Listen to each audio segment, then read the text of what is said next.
Bismillahirrahmanirrahim. Alhamdulillahirabbil alamin. Allahumma shalli wa sallim wa barik ala Muhammad wa ala ali Muhammad. Allahumma anfa'na bima 'allamtana wa 'allimna ma yanfa'una wa zidna 'ilma wa barik lana fi 'ilmina warzuqna al-ikhlasa bil qawli wal 'amali kamila wa 'ilman nafi'an la yunsa wa tawfiqan daima wa sihhatan wa yaqinan wa 'afiya. Amin ya rabbal alamin. Alhamdulillah kaum muslimin rahimani wa rahimakumullah. Kita lanjutkan pengajian kitab Muqaddimah Hadraniyah. Tetapi karena kita sudah mendekati bulan Ramadan, maka paling bagus insya Allah kita kaji fikih puasa. Maka bisa dilihat pada halaman 174.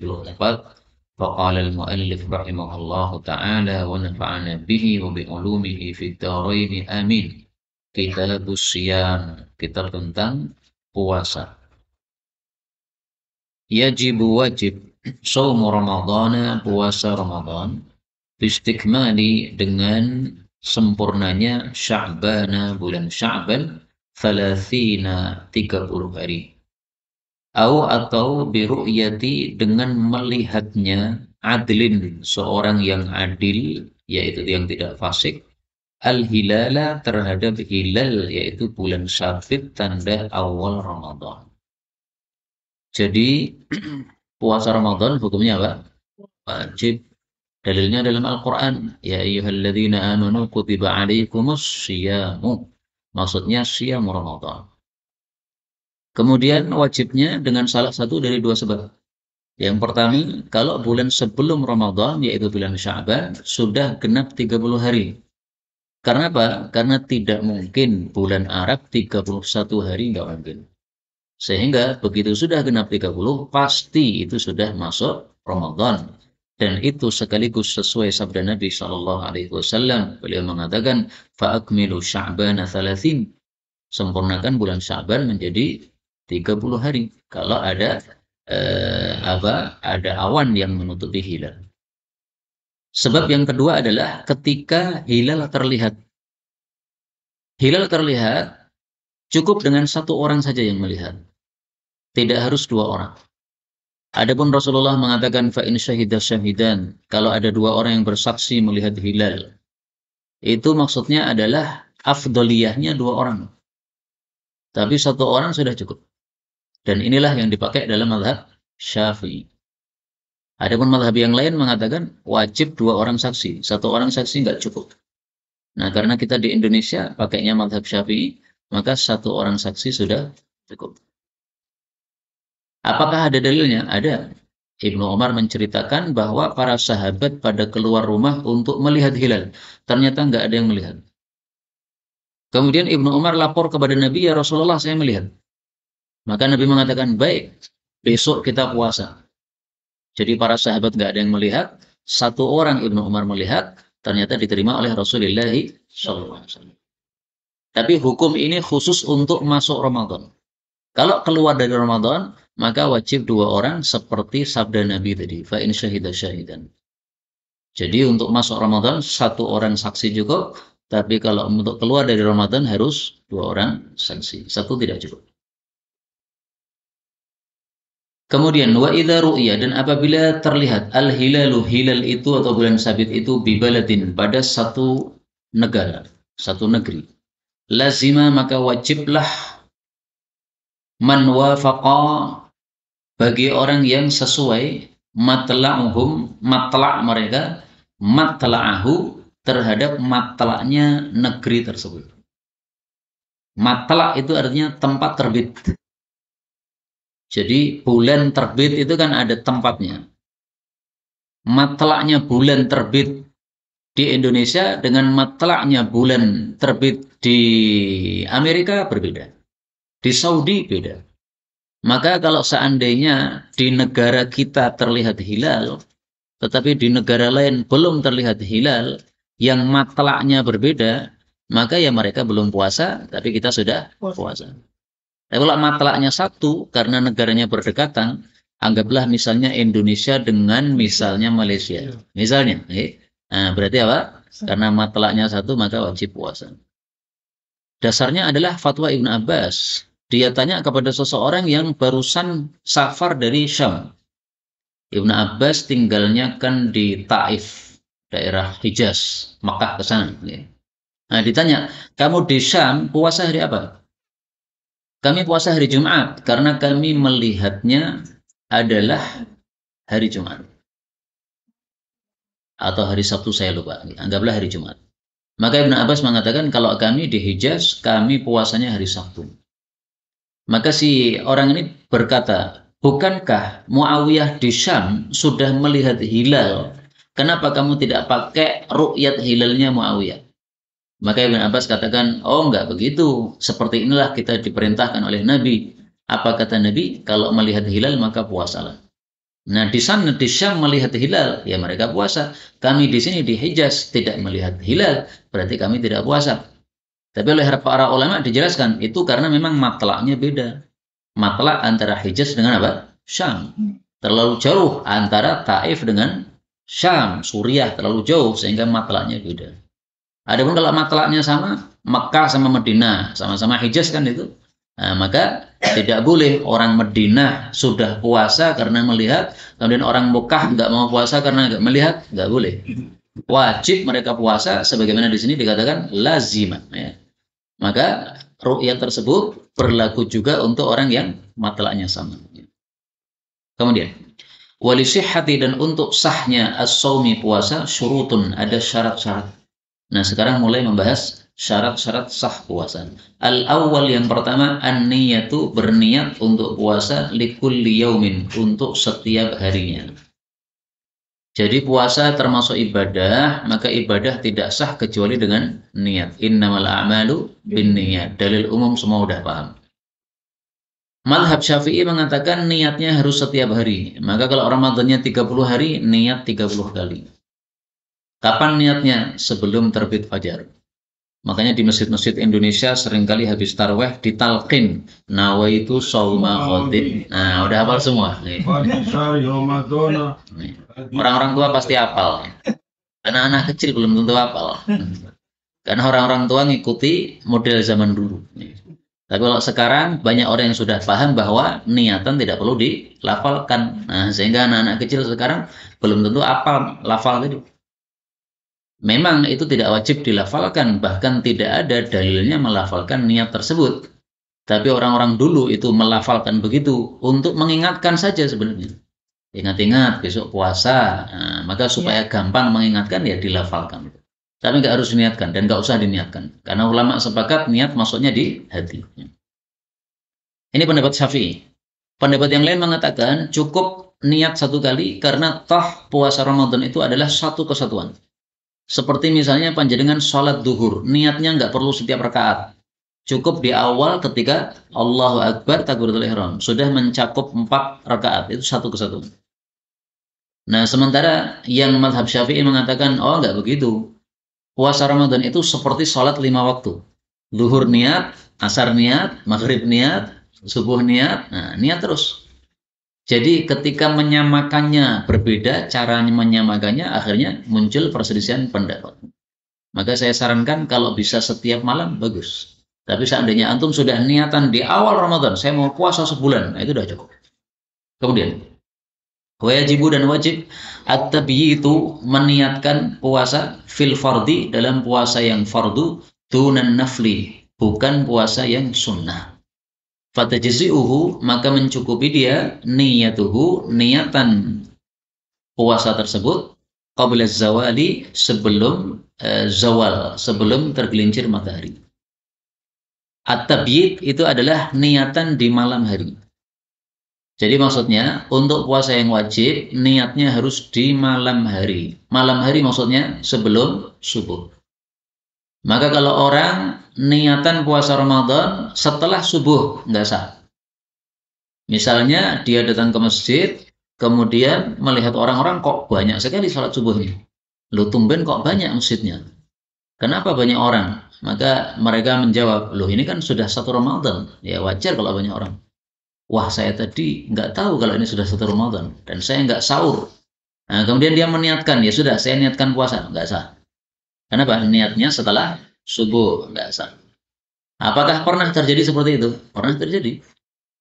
Gara-gara malam hari belum jelas. Ini sudah 1 Ramadan atau belum. Habis itu orang tersebut tidur. Dan tidurnya terlalu terlelap sampai dengan subuh.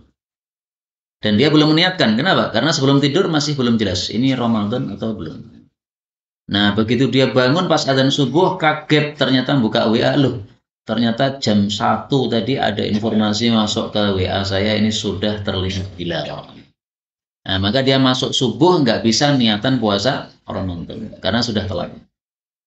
Karena itu semestinya orang itu kalau informasinya belum jelas begitu diniatkan saja. Kalau besok 1 Ramadan saya sudah apa? Niatan malam ini. Sehingga kalau terjadi seperti itu dia sudah sah puasanya. Adapun puasa sunnah, maka boleh niatannya sebelum tergelincir matahari. Seperti dilakukan oleh Nabi pagi hari tanya, ada makanan pagi enggak? Enggak ada. Maka beliau mengatakan, kalau begitu saya niat puasa. Nah, ini dilakukan oleh Nabi di pagi hari. Pagi hari itu berarti sebelum tergelincir matahari. Maka kalau sudah tergelincir matahari, baru niat tidak sah. Ini madhab Syafi'i lagi. Ada juga pendapat lain mengatakan, mau sebelum tergelincir, mau setelah tergelincir, nggak ada masalah. Yang penting dari subuh sampai panjenengan niat belum makan apa-apa. Kemudian wajibu dan wajib at-ta'yinu menentukan aidon juga dunal fardiyah selain kefarduan fil fardi dalam puasa yang fardu. Jadi maksudnya kalau kita mau puasa wajib ditentukan. Puasa apa ini? Puasa Senin. Nah, tentukan dalam hati saya mau puasa Senin. Dalam hati aja nggak usah dilafalkan. Mau puasa apa ini? Saya puasa Syawal. Nah, maka dalam hati puasa Syawal. Adapun kalau pada waktu puasa fardu, misalnya kita masuk bulan Ramadan, maka yang namanya puasa di bulan Ramadan pasti puasa apa? Ramadan. Sehingga nggak perlu apa? Dikatakan dalam hati ini saya mau puasa wajib karena pasti puasa yang kita lakukan di bulan Ramadan pasti puasa. Asan yang kedua, al-imsaku menahan anil jima'i dari jima' amdan sengaja wa anil istimna'ah dan dari masturbasi. Jadi maksudnya puasa itu kan dilarang melakukan perkara-perkara yang membatalkan puasa kan. Yang membatalkan apa? Yang inti 3. Nabi mengatakan yatruku ta'amah, meninggalkan makan. Wa syarabah, meninggalkan minum. Wa syahwatah, dan syahwat farji. Nah, syahwat farji ini mencakup 2. 1, jima. 2, masturbasi. Masturbasi itu apa? Mengeluarkan mani dengan usahanya sendiri.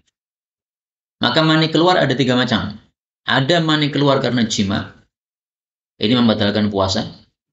Ada mani keluar karena usahanya sendiri. Itu masturbasi, membatalkan puasa. Ada mani keluar tanpa usaha. Dia tidur tiba-tiba langsung mimpi basah. Nah, maka ini tidak membatalkan puasa. Jadi 3 macam keluar mani yang tidak membatalkan cuma 1. Karena la yukallifullahu nafsan illa wus'aha. Kemudian yang ketiga, as-salis, al-imsaku menahan anil istiqa'ah dari memuntahkan secara sengaja. Wala yadurru dan tidaklah madarat taqayyuhu muntahnya dia bi ghairi ikhtiyarihi tanpa kehendak dia atau tanpa usaha dari dia. Jadi muntah dibagi 2. Kalau muntah karena usaha dia, misalnya orang terlalu kenyang makan akhirnya pengen memuntahkan isi perutnya supaya ringan. Nah, maka dia gelitik bagian apa? Tenggorokannya. Akhirnya muntah betul. Nah, seperti ini batal puasanya. Sabda Nabi, man dzara'ahul qai, siapa yang terkalahkan oleh muntah, maka puasanya tidak batal. Tapi yang istaqa'a, yang sengaja muntah, maka puasanya batal. Contoh tidak sengaja muntah, misalnya naik bis, kemudian sopirnya Masya Allah, lincah sekali. Goyang-goyang terus. Akhirnya apa? Muntah. Nah, seperti ini tidak batal puasanya. Naik kapal, muntah gara-gara ombak terlalu dahsyat. Tidak batal puasanya. Ar-rabi yang keempat. Al-imsaku menahan an dukhuli ainin dari masuknya suatu barang jaufan pada bagian tengah tubuh. Contohnya apa jauf itu? Kabatinil udhun. Seperti bagian dalam dari telinga. Wal ihlili dan ihlil. Ihlil itu adalah makhrajul laban wa makhrajul baul. tempat keluarnya kencing dan tempat keluarnya air susu. Itu namanya apa? Ihlil. Jadi ihlil itu lubang di mana dari lubang tadi keluar kencing atau keluar susu.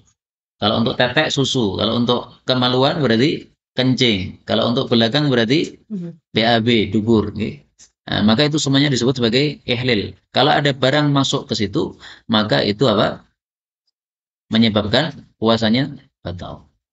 Misalnya panjenengan mainan apa itu kacang hijau, akhirnya masuk pada bagian dalam telinga, ke dalam. Nah, itu berarti masuk jauh, maka itu membatalkan puasa. Tapi ini mazhab Syafi'i. Ulama yang lain mengatakan, mazhab Zahiri misalnya, kayak begini nggak bisa dikatakan membatalkan puasa. Kenapa? Yang batalkan itu makan, minum, syahwat, kata Nabi. Apakah masuknya kacang hijau ke telinga itu makan? Bukan. Apakah minum itu? Bukan. Apakah syahwat itu? Bukan. Malah kelaran no, syahwat. Maka itu tidak membatalkan puasa. Sehingga nomor 4 ini, kalau terjadi pada panjenengan dan panjenengan tidak sengaja main-main, maka panjenengan pakai pendapat yang mengatakan tidak batal, enggak. Tapi jangan main-main, kacang hijau dipermainkan akhirnya masuk ke telinga. Karena bagi mazhab Syafi'i itu menyebabkan puasanya batal. Batalnya itu bisyarti dengan syarat dukhulihi, masuknya min mangfadzin, dari tempat masuk maftuhin yang terbuka. Tempat masuk yang terbuka contohnya tadi dubur, kubul, kemudian apa? Ya segala semua ini terbuka, hidung ini terbuka, kemudian mulut ini terbuka, maftuh.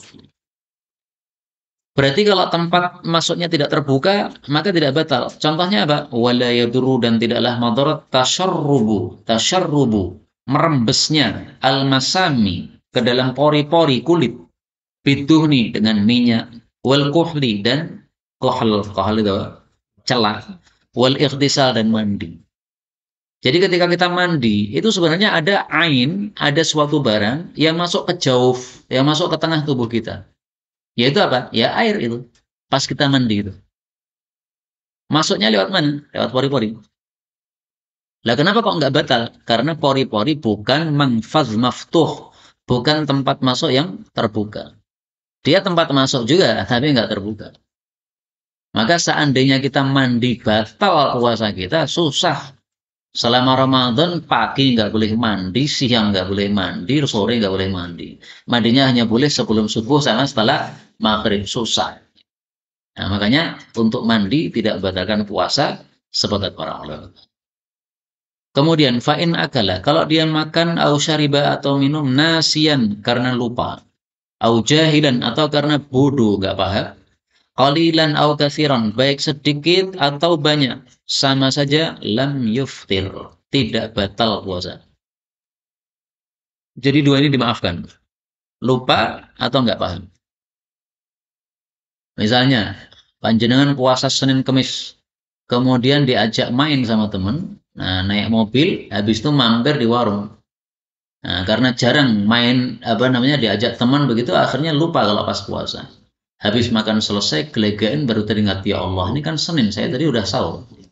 Nah, maka panjenengan ucapkan alhamdulillahirabbil alamin. Dapat rezeki dari Allah, dapat pahala puasa. Ada seseorang datang kepada Abu Hurairah, wahai Abu Hurairah, saya puasa. Kemudian diajak oleh teman saya, akhirnya saya makan pagi bareng dia. Selesai makan pagi, saya baru teringat saya puasa. Terus siangnya saya diajak lagi sama teman yang lain, makan lagi. Dan saya makan, setelah selesai baru teringat. Sore saya diajak makan lagi sama orang, makan lagi. Selesai puasa teringat. Selesai makan teringat. Kata Abu Hurairah, kamu nggak cocok untuk puasa. Ngelali apa yang telu. Masuk akal betul Pak? Ngelali. Enggak, itu betul-betul lupa dia. Tapi itu 1001 orang begitu itu. Makanya jawaban Abu Hurairah, kamu nggak cocok untuk puasa. Ramadan sama aja, mau Ramadan, mau selain Ramadan, pokoknya kalau lupa nggak ada masalah. Tapi saya merasa apakah ada orang lupa Ramadan gitu. Kalau Senin Kamis lupa itu menurut saya masuk akal. Saya pernah ngalami kok. Waktu saya masih MI kelas berapa saya lupa, 5 atau 6. Karena kelas 6 itu kayaknya saya rajin puasa Senin Kamis. Nah, pas di MI Gumo itu kan ada wait blimbing nih. Nah, pas hari Senin saya ingat saya itu manjat pohon belimbing itu terus makan banyak. Begitu selesai, ya Allah puasa tadi. Alhamdulillah. Tapi cuma sekali ini udah Pak. Habis itu nggak lupa lagi. Andai kan lupa terus seneng belum ya? Cuma sekali dah ya. Jadi nggak cocok puasa ya? Nah, alhamdulillah. Kemudian orang yang bodoh ini dimaafkan. Tapi bodoh itu gimana definisinya? Nah, beliau mengatakan wala yu'dzaru dan tidaklah dimaafkan al jahil orang yang bodoh illa kecuali dua kondisi saja. Nah, ini perlu dihafalkan ya. Ini pembahasan tentang al udhru bil jahl. Kapan orang bodoh dimaafkan? Kapan? Dua. Pertama, in qaruba jika dekat ahduhu masanya bil Islam dengan Islam. Maksudnya baru saja masuk Islam. Jadi mu'allaf. Mu'allaf itu gimana? Baru saja masuk Islam. Ada kalau udah bertahun-tahun masuk Islam itu namanya bukan mu'allaf. Felix Xiao katanya mu'allaf, itu enggak benar itu. Udah berapa tahun dia masuk Islam? Itu mantan mu'allaf. Pas masuk Islam dulu awal kali itu apa? Mu'allaf. Jadi mu'allaf itu orang yang Islamnya belum kuat. Nah, maka karena ini baru saja masuk Islam, maka kalau dia tidak paham dimaafkan. Loh katanya puasa kok makan? Loh memang nggak boleh. Kan yang nggak boleh kan nasi kan, kalau teh kan nggak apa-apa kan. Nah ini karena bodoh nggak paham, baru saya masuk Islam dimaafkan. Nah, panjenengan sudah ngaji bertahun-tahun, sekarang ngaji kitab gundul mengatakan saya nggak tahu kalau nggak boleh minum, itu tidak benar nih, nggak dimaafkan itu panjenengan. Yang kedua au nasya atau dia tinggal atau tumbuh bibadiyatin kepada badiah. Badiah itu tempatnya orang-orang Badui. Ba'idatin yang jauh anil ulama dari ulama. Nah, kira-kira Solo termasuk enggak ini? Ya. Nah, termasuk ulama banyak di Solo. Ustaz Mudakir ulama, Ustaz Mu'in rahimahullah ulama, Ustaz Bakar Ba'asyir banyak ulama. Nah, maka nggak bisa orang di Solo mengatakan saya tidak paham kalau puasa itu tidak boleh minum. Yang saya paham nggak boleh nasi tok. Nah, ini nggak dimaafkan kayak itu. Kemudian wala yuftiru dan tidak menjadi batal bighubari dengan debunya at-tariq jalan. Wa in ta'ammada meskipun dia bersengaja fatha famihi membuka mulutnya. Jadi panjenengan naik motor kemudian mulutnya dibuka. Supaya apa? Debu-debu masuk pada mulut. Sehingga nanti perjalanan 1 jam wis warep. Kenapa? Banyak debu masuk. Nah, kata beliau tidak batal. Kenapa? Ya, ini tidak bisa disebut makan seperti ini. Maka tidak apa? Batal. Dan ghubar itu, debu itu sesuatu yang susah untuk dihindari. Makanya dimaafkan. Kenapa dimaafkan? Karena susah untuk dihindari. Mirip hukumnya apa itu? Sisa dari kucing. Kucing makan banteng kita. Tersisa atau enggak? Nah, sisanya halal atau tidak itu? Halal. Karena menghindari kucing ya susah. Di mana-mana ada kucing. Dan kucing itu Masya Allah. Tempat saya itu kucingnya dahsyat loh. Saya beli chicken itu digantung di atas. Tiba-tiba brodol kreseknya itu. Nah saya melihat kresek bodol itu saya langsung pikiran saya kucing. Begitu saya naik lantai 2 karena lantai 2 itu memang bukaan nggak ada atapnya. Maka ternyata kucing lagi menikmati ayam di situ. Wah ini kucingnya. Jadi kucing dari tetangga itu naik ke lantai 2, kemudian turun ke lantai 1 ngambil chickennya dibawa ke naik. Pinternya Masya Allah. Pinternya 2 itu bisa meloncat padahal di dalam plastik. Yang kedua supaya nggak ada yang ganggu dibawa ke lantai 2 nikmat gitu. Maka begitu saya lihat kucing, wah nikmat tenan tak teke bon karamu sawal kemono. Ya sebaca tak. Tapi seandainya saya gusah kucing itu kemudian sisanya saya makan, boleh nggak? Boleh. Dimaafkan. Kenapa? Ya karena susah untuk menghindari kucing. Demikian juga susah untuk menghindari debu ini maka tidak membatalkan puasa.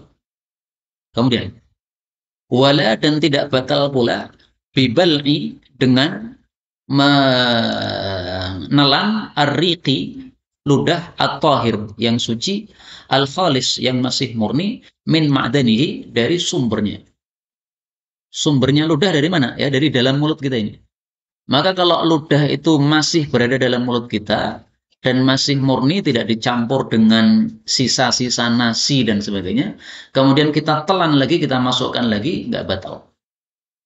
Kapan menelan ludah itu batal? Ketika dia sudah lepas dari tempatnya. Misalnya panjangan meludah dikumpulkan dalam satu gelas. Nah, setelah gelas penuh, siang Ramadan diminum. Gelek, gelek, gelek. Minum ludah ini. Nah, seperti ini batal. Kemudian berikutnya apa kalimatnya? Oh, di tempat saya ini kalimatnya nggak jelas. Wa in akhrajahu ala lisanihi. Ngaten. Nih. Wa in meskipun akhrajahu dia mengeluarkannya ala lisanihi di atas lidah dia. Jadi selama masih berada dalam mulut, meskipun ada pada lidah, tidak ada masalah. Tapi syaratnya tadi ya, masih murni. Tapi kalau sudah tidak murni lagi, enggak bisa. Ludahnya campur dengan sirup, sehingga terasa sirup, batal itu. Tapi kalau masih murni ludah, enggak apa-apa. Kemudian wa yuftiru, dan menjadi batal bijar yirriki, dengan berjalannya, dengan mengalirnya ludah, bima bainal asnani, di antara, dengan apa-apa yang tersisa di antara gigi-gigi. Apa namanya itu? Selilit. Lilit. Jadi kalau ludah campur selilitan, nah, kemudian ditelan, nah, batal itu. Kenapa? Liqudratihi ala majjihi, karena dia mampu untuk meludahkan atau menyemburkan. Berbeda dengan ludah murni. Ludah murni itu susah untuk disemburkan, Pak. Kenapa? Keluar terus, Pak. Tapi kalau cuma selilitan itu kan cuma satu dua itu aja kan. Nah, maka kita ludahkan bisa. Nah, ketika ada selilitan malah kita nekat makan. Ah, ini ada ludah keluar plus selilit ayam. Ini alhamdulillah ini ada ayamnya dikit nih. Nah, maka ditelan batal. Wabin nukhamah, demikian juga dengan dahak, kadzalika seperti itu juga. Maksudnya dahak ditelan juga membatalkan. Kenapa? Mampu dia keluarkan. Kecuali dahaknya keluar sedikit tiba-tiba masuk lagi tanpa sengaja. Jadi keluarnya belum banyak, belum dahsyat. Tiba-tiba langsung ya, keluar langsung masuk. Nah, kalau seperti itu dimaafkan. Tapi rata-rata dahak kan nggak begitu kan? Keluar kemudian apa? Terasa berhenti di tenggorokan. Nah, pas berhenti begitu harus dikeluarkan. Kalau dimasukkan lagi maka batal. Kemudian wabi wusuli ma'il madmadah, dengan sampainya air kumur-kumur al-jaufa ke tengah tubuh. In balagha, apabila dia itu mendahsyatkan kumur-kumur fi ghairi najasatin, pada selain najis. Jadi panjenengan kumur-kumur dengan dahsyat. Padahal di mulut tidak ada najis. Akhirnya karena kumur-kumurnya dahsyat, masuk air ke dalam perut. Batal. Rasulullah bersabda, wa baligh fil istinsyak illa an takuna sha'iman. Kamu dahsyatkan ketika kumur-kumur kalau pas wudu, kecuali pas puasa. Puasa nggak boleh apa? Dahsyat-dahsyat. Jadi kumurnya biasa aja. Maka kalau kita kumurnya terlalu dahsyat, kemudian masuk, berarti ini kita melakukan satu pelanggaran terhadap syariat Nabi. Maka batal puasanya. Kecuali kalau kita kumur-kumur dahsyatnya karena najis. Ada najis pada mulut kita. Nah, maka supaya najisnya itu lenyap, kita kumurnya dahsyat. Akhirnya karena kedahsyatan masuk ke tenggorokan, nggak batal. Kenapa? Dimaafkan. Kemana dimaafkan? Karena ada keperluannya kumur-kumur dahsyat tadi, yaitu untuk menghilangkan najis. Kemudian, wa bi ghairi mubalaghatin, dan tanpa mendahsyatkan min matmatatin, berkumur-kumur, litabarrudin, gara-gara untuk tabarrud, yaitu mencari dingin, mencari seger. Au rabi'atin, atau kumur-kumur yang keempat. Au abathin, atau sia-sia, kumur-kumur yang sia-sia.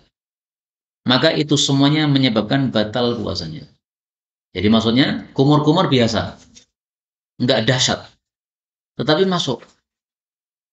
Tapi kumur-kumurnya adalah kumur-kumur yang keempat. Nah, maka ini batal puasa.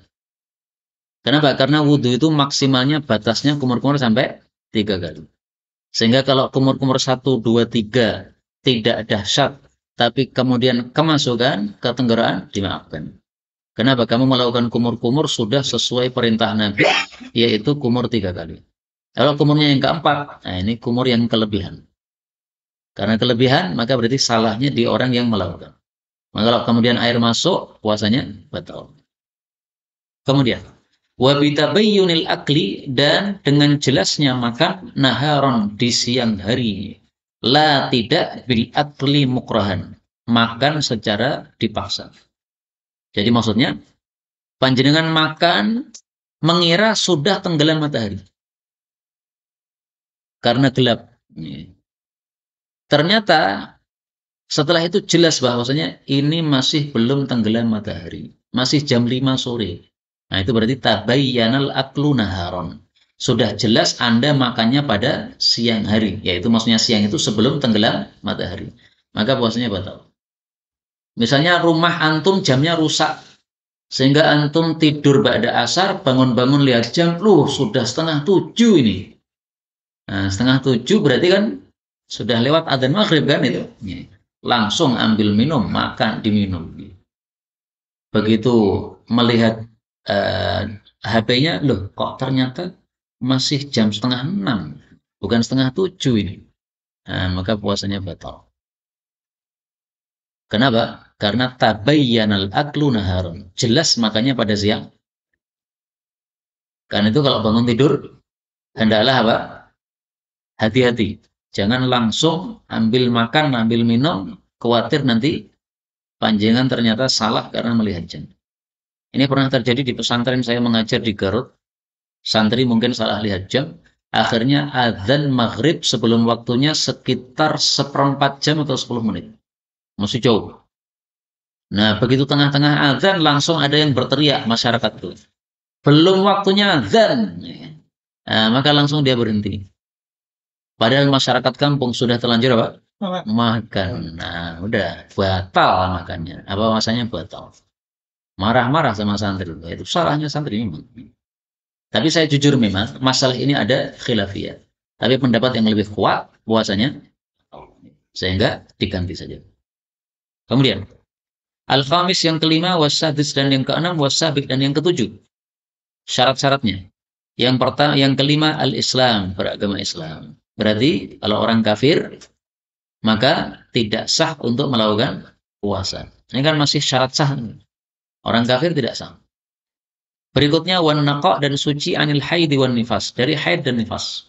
Maka wanita yang masih haid nekat puasa tidak sah. Masih nifas nekat puasa tidak sah. Berikutnya wal aql, dan berakal fi jami'in nahar, pada seluruh siang. Maka kalau dia tidak berakal maka tidak sah untuk apa? Puasa. Tapi beliau katakan di sini, wala yaduru, dan tidaklah mudarat al-ighma, pingsan, wasakar, dan mabuk, in afaqa, jika dia sudah sadar, lahdatan, sesaat, fin nahar, di waktu siang. Paham ya? Jadi seandainya seseorang pingsan, tapi pingsannya itu seluruh siang. Seluruh siang maksudnya dari subuh sampai maghrib. Nah, maka puasanya tidak sah. Tetapi seandainya dia pingsan, tapi satu saat saja dari waktu siang itu dia sadar siuman, maka puasanya sah. Misalkan habis sahur panjenengan pingsan. Habis sahur kemudian apa? Pingsan. Maka pingsannya dari subuh sampai dengan menjelang maghrib. 1 menit adzan maghrib, kurang 1 menit panjenengan siuman. Siuman. 1 menit kemudian adzan maghrib. Nah, puasanya sah betul? Sah. Kenapa? Dia masih mengalami puasa meskipun 1 menit tadi. 1 menit kan masih siang tak itu? Nah, berarti masih puasa. Berarti sah. Berarti yang tidak sah adalah kalau ikhma atau pingsannya itu mencakup seluruh siang. Dari subuh sampai dengan maghrib. Ini yang nggak sah. Tapi sesaat siuman sah. Kemudian wala yasihu, dan tidak sah shaumul idain, puasa 2 hari raya, yaitu Idul Fitri dan Idul Adha. Wala ayyamut tasyrik, tidak pula hari-hari tasyrik tanggal 13, 14, 15 dari bulan Dzul Hijjah. Kenapa tidak sah? Karena dilarang oleh Rasulullah sallallahu alaihi wasallam. Qaidahnya mengatakan An-nahyu yufidul fasada. Larangan menyebabkan ibadahnya jadi rusak. Nah, maka kalau nekat puasa pada hari raya, Idul Fitri, Idul Adha, maka puasanya rusak, tidak sah. Wala tidak sah pula an-nisful akhir, separuh terakhir min Sya'ban, dari bulan Sya'ban. Ini mazhab Syafi'i. Kalau sudah pertengahan Sya'ban, yaitu tanggal 15 Sya'ban, maka tidak boleh untuk apa? Puasa. Kalau puasa gimana? Tidak sah. Tapi saya jujur, hadis yang mengatakan idzan tasafa Sya'ban fala tasumu.